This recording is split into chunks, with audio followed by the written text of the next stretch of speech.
I might have to agree with you on that one, man. Lulu might get set up by a bitch. But then, so my next point now, right, is, fam, do you know how many movies or TV series still from New Jack City, bro?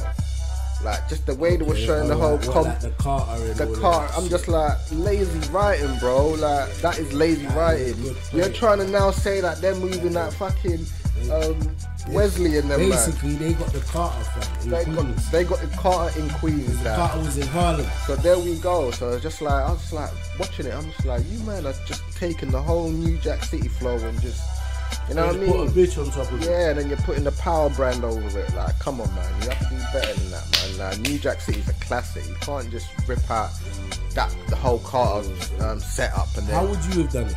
What, the scene? It's just how rap setup should have been. Boy, I can't even give you that answer right now, but it's just, for me watching it, it's just two New Jack City swingers. It's not swingers, but New Jack City. It wasn't original. I've seen this. This is new. This could be a scene in New Jack City. You know what I mean? Like, even them man walking, like when Kanan's walking onto the floor and he's seeing all the nitties and all the, you know what I mean? Like, it's just like, we've seen this in the car. Where's Chris Rock gonna walk into the scene? Where's Pookie gonna come in? That's what I felt. Was Ice-T and Chris Rock? There we go, man. What's his name? Mario Van Peebles. There we go, Mario. Posted getting money on the east side. I dropped a pin and told that bitch pull up. We back in the building, man. Come on, man. Power. What's this? Book 2. You know what I'm saying? One of the books, man. One of the books. You know what I'm saying? We all read the scriptures, like. You get me? The book of Kanan, fam. You know what I'm saying? You know, before the Israelites came, it was the land of Canaan. You understand? Before it was called Israel, fam, the Canaanites was there. You understand? You know what I'm saying? You know what I'm saying? So we're back, man. We're back. We've been blackballed and that, but now we're back. We've been blackballed. YouTube trying to blackball us and that, keep us off the airwaves. We're back, baby. Yeah, but we never left. We never left. We just real busy. But yeah, YouTube been trying to blackball. YouTube trying to blackball the kids. They don't want this raw information coming out, the hard truth. Hey, listen, man. Listen, Raising Kanan, man. What's this, book 2, innit? Book 3. Bro, book 3, Raising Kanan. Now listen, yeah. Episode 1, season 2. We're gonna give our review because we had to. Sorry we couldn't do it earlier, you know, we had things to do, but now. Sincerest apologies. Yeah, sincerest apologies, you know what I'm saying? But we're gonna get straight into it. So now, yeah, from my perspective, yeah, I wanna say a few things before I let Jambeezy get into his side of things, yeah. But so definitely it's good to have Raising Kanan back because definitely Tommy's show. What was Tommy's show called again? What was it called again? Tactics, innit? Book of Shits or something. Nah, man, it wasn't Book of Shits. It was called Tactics. That's it. Force. Extreme Force. It was called Extreme Force. Extreme Force. Book 72 or something, innit? Yeah. Like Tommy's thing was a bit of a disappointment. I liked it here and there.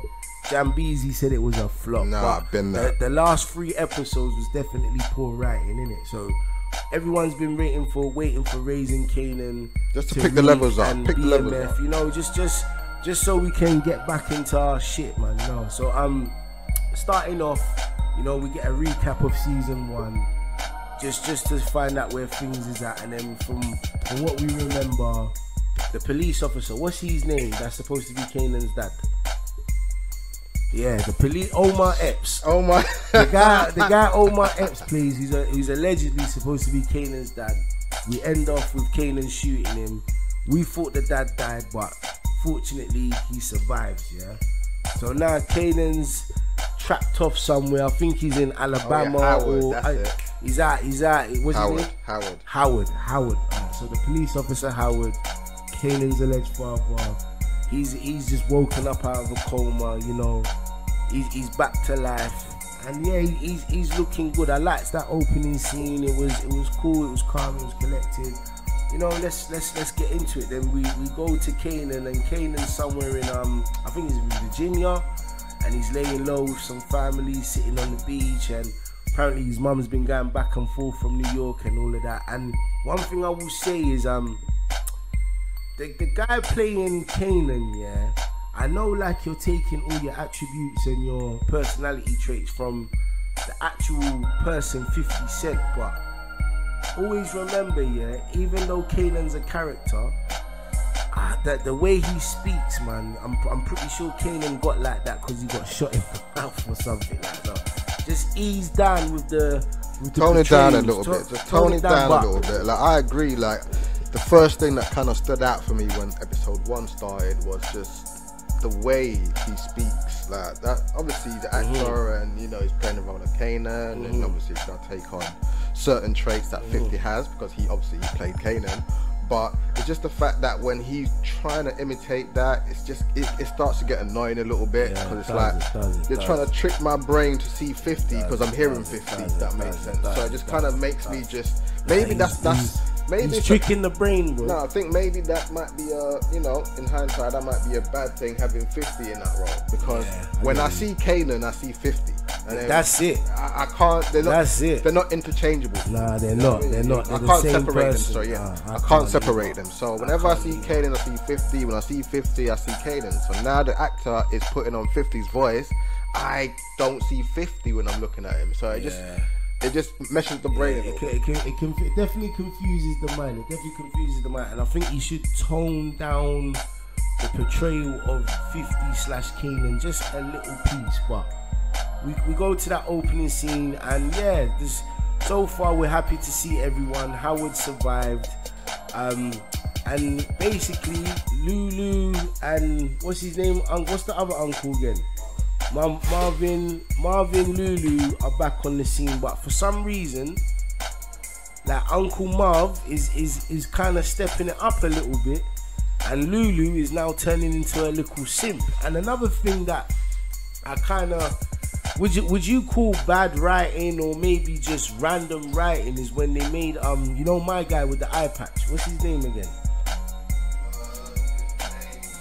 See, I forget all these niggas' names, fam. That's one thing I'm bad at. Scrappy, innit? That's it, boy. So Scrappy, the guy with the eye patch, basically one of the lieutenants. One of the lieutenants. He's not an official general, but he's a top lieutenant for. Is it Rocky? Rack. He said Rocky. That's what I called her, Rack. What is it? Rack or Raquel or Racky? Rack, but Raquel. Yeah, Raquel, man. I just call her Kanan's mum, fam. That's how I watch. 50's mum. That's how I watch these shows, innit? Rack's top lieutenant, Scrappy, yeah. All of a sudden, just now has a gambling problem. Out of nowhere. Just no backstory. What? Like and it's been going on from when the nigga was born to the point where they've played flashbacks from the past. I feel that's something that should have been stated in season 1. Scrappy, yeah, for me, I don't know, man. Like, I don't like how they're trying to, because you know what's gonna happen, right? They're gonna try. Someone's gonna apply pressure on him through gambling, or he's gonna lose keys. Something will happen. He'll fuck the pack up, and then he'll snitch, and then someone's gonna, you know what I mean, body him. You reckon that's what's gonna happen to Scrappy? You seen the episode where at the end when Howard walks into the precinct, he's in the interview thing. So you reckon he's gonna snitch, yeah? Him or yeah, he's talking to the police, but Howard didn't get to speak to him though. No, but obviously he knows that he rolls with Rack. So you know what I mean. So I get where you're coming from. And him being in there, you can just drop a little. It's just setting up a bait storyline, basically. There we go. And obviously, I hear where you're coming from. And obviously, with the setup that they're trying to do now with him having a gambling problem, it's like you see where they're trying to go with it. Yeah, so it could be a case of not lazy writing or shit writing, but it could be a case of maybe we just watch so much content, we know what is, 1 + 1 = 2 kind of thing. Yeah, man. Or they should have just stated it from the first episode, fam. First season, and say, it's like, look, man, the niggas see him rolling dice, and the guy wasn't rolling dice, nothing like, and we know who the nigga is, so I don't know, I wasn't really feeling that. Then now we're coming to Lulu. Lulu's turning into a simp in this season. And Marv is actually turning into, because I liked Marv anyway, and I did like Lulu. Lulu was a smooth nigga, but I don't know. Lulu's kind of looking a bit, yeah, man. I don't know, and I do feel they're building up. Kanan's mum getting killed. Because right now, I still can't see how little Kanan turns into Kanan from Power. He's too nice. He's a good kid. He's not even a bad kid. No, he's a good, well-raised young man. How the hell does that nigga turn into Kanan from Power? You have to kill his mum, fam. So what you reckon? Kanan's the one that kills his mum, and that's what makes him like that. This is my hot take, obviously. Because he's too much of a sweet kid. Listen, from the power portrayal of who Kanan is, right? I think the only way to get to the point, in my opinion, one of the only ways to get there is by having to kill his mom and take over. Mainly because, I can't imagine killing my son, fam. Like, you can't just kill your son that easily. Like, no tears, no. You know what? No nothing. You know what? What's gonna happen is Unique is gonna kill the mum because the mum is trying to take Unique's crew to come work for her, and that's gonna backfire on her, innit? Because them man are gonna turn on Kanan's mum. Wait, whoa. I don't think that can happen. I'll tell you why. No, let me land. Nah, where I think where Kanan turns into the beast is he's gonna kill the uncles. I see what you're saying, but for me, because in real life, 50 never killed his mum. Anyway, obviously, but what I was gonna say is she's leaving him the kingdom. Remember, Unique can't. In my opinion, I don't know how to. Obviously, they might play it out in season 2, which we're obviously waiting for and that. But remember, Unique and what's his name? Unique and Rax. Baby father, or, not baby father, but husband. The police officer, yeah? No, the DEFCON. Unique and DEFCON are brothers. Okay. So you can't move. So that's what I'm hoping now. Not even hoping, but I've seen clips of DEFCON being in season 2. So I don't know how he'd be able to move to his brother's missus. Like, then it's DEFCON that's gonna kill her. You think so? It might be. It's gonna come from that area. That side of the family. Yeah. It's gonna come. It's gonna be an outside hit. Now I do 50. I mean, Kanan will do something fucked up by killing Lulu or Uncle Marv. Because I can see that coming. Because in Power, and I think we saw what's his cousin's name again? Who? Jukebox. We see Jukebox in Power, but we don't hear of Marv and Lulu in Power. They're not even mentioned. Always mum, right? So I reckon him, Ghost and Tommy take out Marv and Lulu. That's my prediction. Yeah, that's a good shout. Good shout. I still think Kanan's gonna Emmy's mum though. And I don't see that, but I don't see how this nice little sweet kid turns into the beast. The big fracture is gonna come when he finds out what his mum's been doing. You know what I mean? And just how it was played. Because he still doesn't know Howard is his father, right? There we go. So even on top of that, his dad, his fake dad, DEFCON being gay. So it's like, I think it's just gonna make him turn into that, you know what, that cutthroat guy where he's just like, fuck it. So Unique thinks Kanan is his nephew. I swear DEFCON and Unique are brothers. That's what.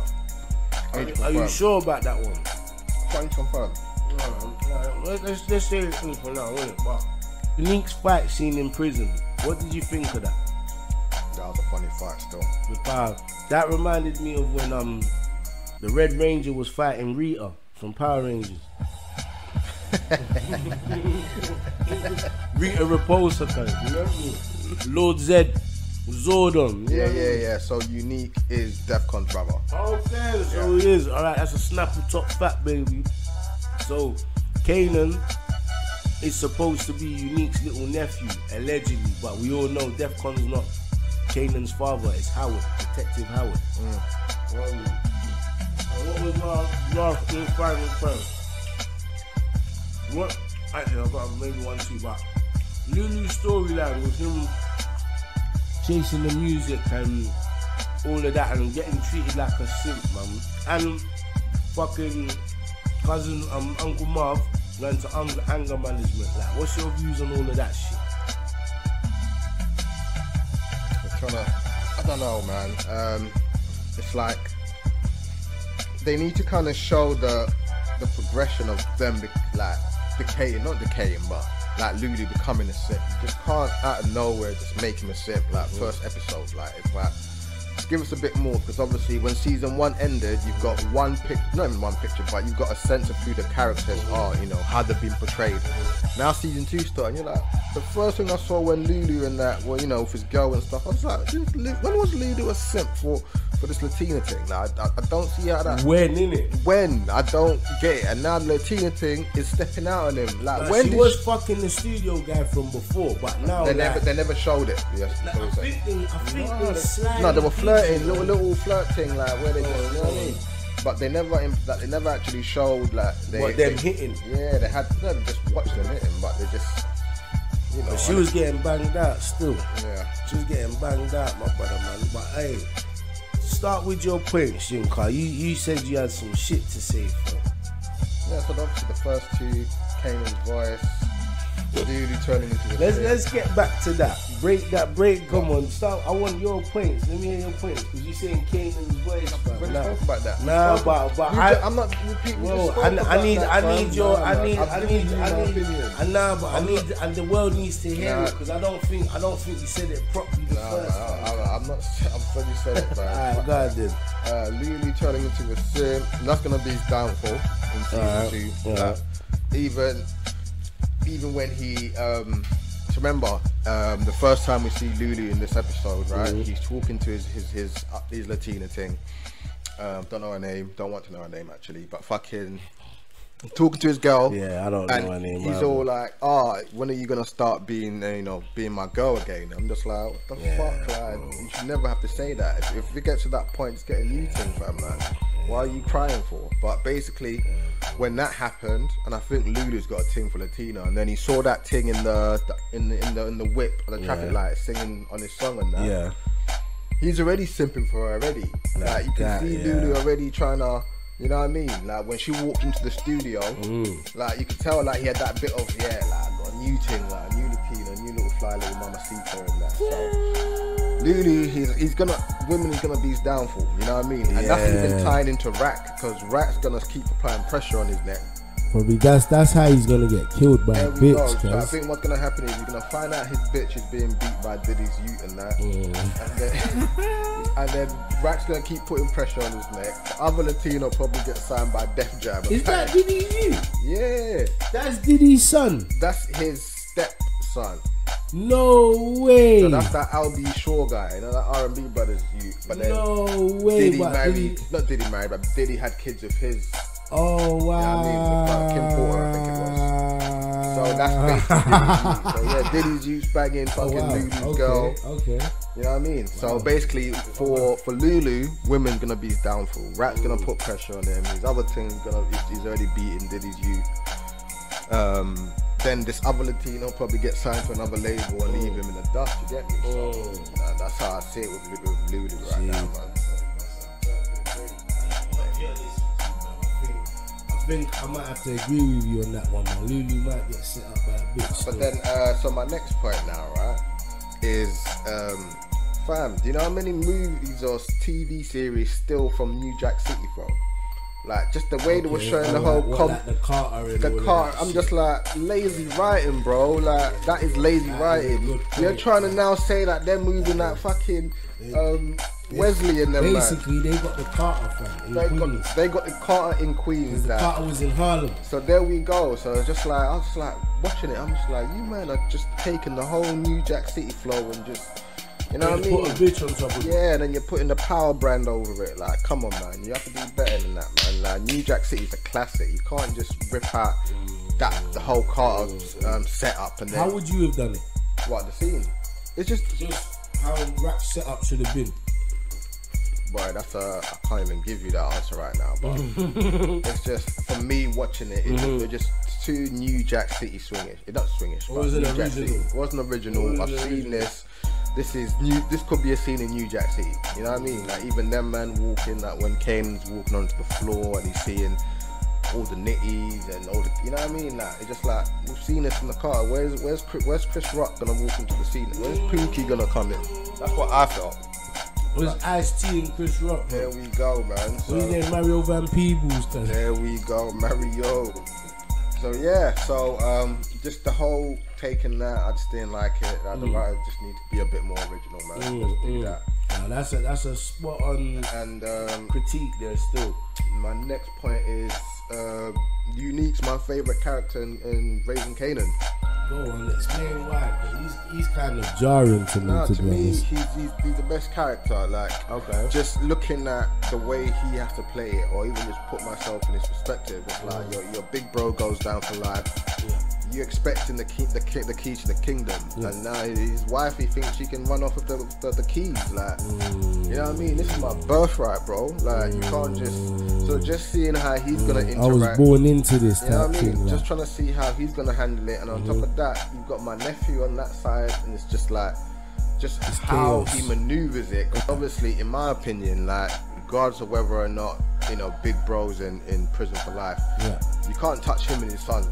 Nah. And if you do, which is what it's looking likely that is going to happen, obviously we know Kanan survives and boom, boom, boom, right? But at that moment in time, it hasn't. I know for a fact it's going to cross the Unique's mind to put his nephew and his mum in a body bag. You know what I mean? I think it's on his mind already. So exactly. So just the potential for this character to me is I think it's fresh and it's going to be exciting, because whatever happens with Kanan, we know he's going to survive in it. Now we know. It just feels like he's based off Supreme, to be honest. Who?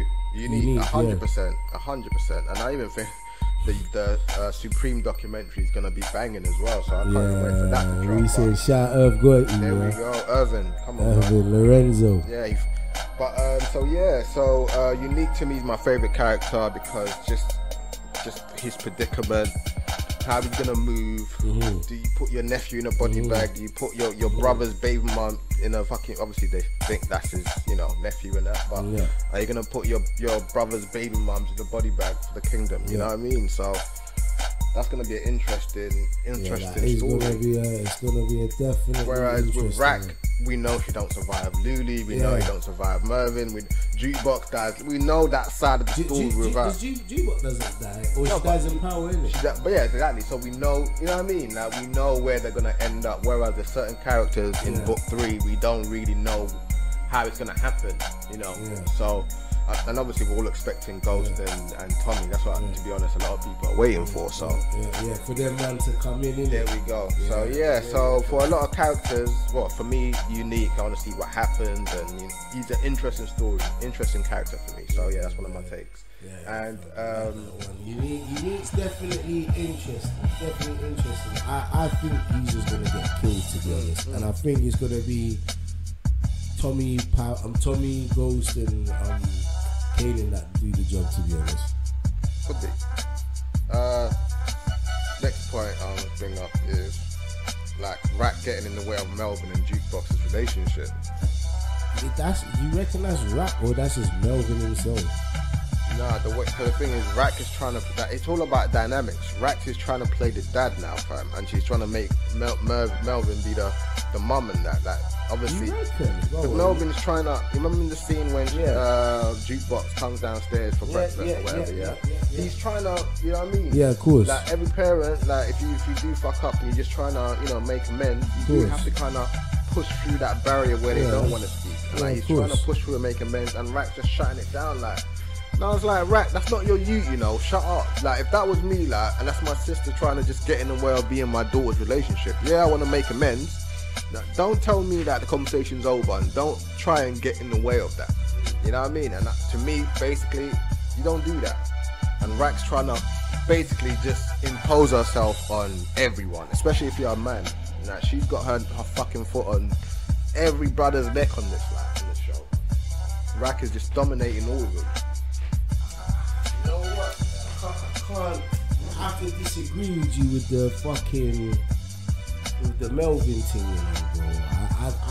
I don't see. I saw that one as like she did. I didn't even see her intervene, to be honest, bro. You have to watch it again. I didn't see her intervene. It's on now. You can play it. Because I saw fucking Melvin trying to chat to her. She catered away and stopped the conversation, bro. She come to, like, Melvin was trying to chat to her, and she was giving him the cold shoulder, fam. That's what it was. And then Melvin tried to switch, And then she stopped him from switching because she knew he was gonna make it worse. I think you need to rewatch that scene because in that scene she was ignoring it. She was doing something, and then he was about to get aggravated, and he was like, "Yo, let's go have dinner at the table or some shit." And she stopped him from overreacting, fam. So I don't know if Rack is trying to control the dynamics with Melvin and Jukebox. I haven't seen that one, to be honest, bro. The way I see it though is looking at the whole situation with Rack being, she's the man of the house, isn't it? She's the boss, cuz. So this is what I mean. Do you think she would take a seat back in any relationships in the family? She's still gonna try and put her. It depends on she's how domineering. She's domineering. So she's gonna get involved. She's gonna try she's gonna try and parent Melvin to parent his youth. I'll give you that, but I don't see her like. That's gonna be her downfall. I don't see her stopping him from being a father. I kind of, because from when I saw that scene, I didn't get that. I saw Rack stop him from overreacting. That's what I saw. We both have to go watch that game. No, we do. Yeah, but she's bullying them, man. She's bullying Rudy, she's bullying Melvin. But would you say she's bullying them, or she's just the head nigger in charge? She's bullying them. Imagine you're making money. She's bullying them. She's bullying them. Alright, so imagine you're making money, yeah, at that type of rate, but you're making it with your brother and sister, blood. It's a different dynamics when it's family, bruv. So I don't know, fam. I think she might. Because she's a girl, yeah, and she moves like a dude, yeah, I think it comes across as she's bullying them, fam. But if it was a man, I don't think you would see it as bullying. She's very condescending, if that makes sense. She's Thanos, man. But she low-key is in that situation, bro. She's Thanos right now, man. She got the Carter app running, so she got the reality stone. You know what I mean? She got all of them niggas scared, so she got the mind stone. You understand, fam?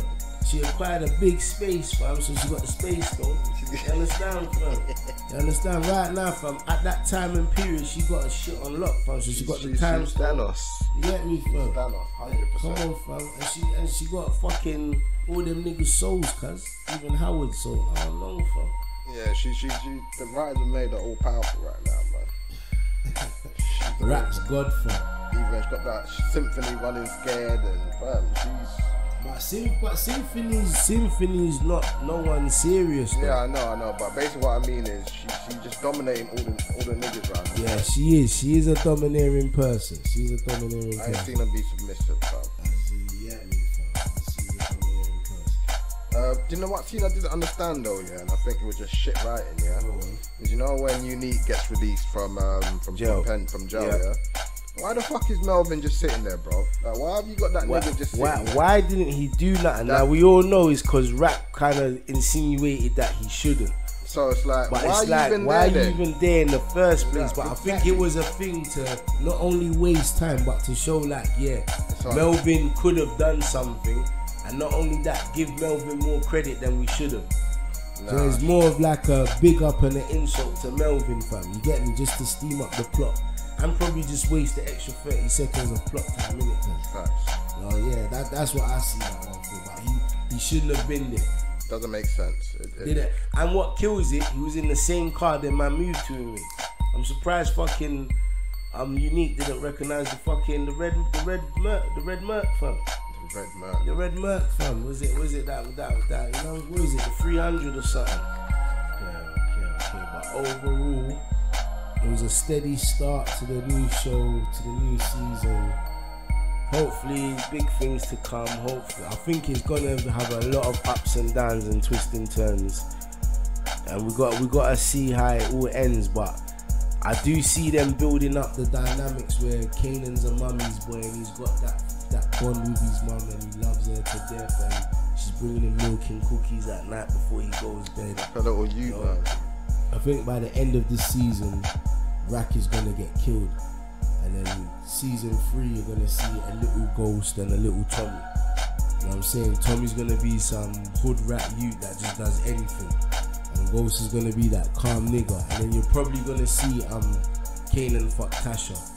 So yeah, man, it's a a lot of shit's gonna make sense when they put it all together. You know what I'm saying? But what's your final thoughts, Jim? I would say, I have to edit that out, but I would say so far, episode 1, I give it a solid 6.5 or 7 out of 10. No, I'll give it a 6 out of 10. What, 6? 6 out of 10. It's a solid start to the season. Not too many. Like I wasn't like. It's like I wasn't like watching. Wasn't like when I was watching Force, where you're just like, I can't believe this is even going on. I wasn't having that conversation to myself. I was actually watching it, enjoying the whole experience. The different vibe to different Force, vibe, enjoying the soundtrack, enjoying just even seeing the 90s era, really, the fashion, cars, you know what I mean? I was enjoying that. Whereas with Force, it was just about, what the fuck is going on? Are you trying to, you know what I mean? So overall, solid 6 out of 10, good start, couple little things, you know, that could, you know, the points that we just brought up though, you know, a little bit disappointing, not disappointing, but just a little bit, a bit of a letdown. Yeah. But overall, it was a really good episode, man.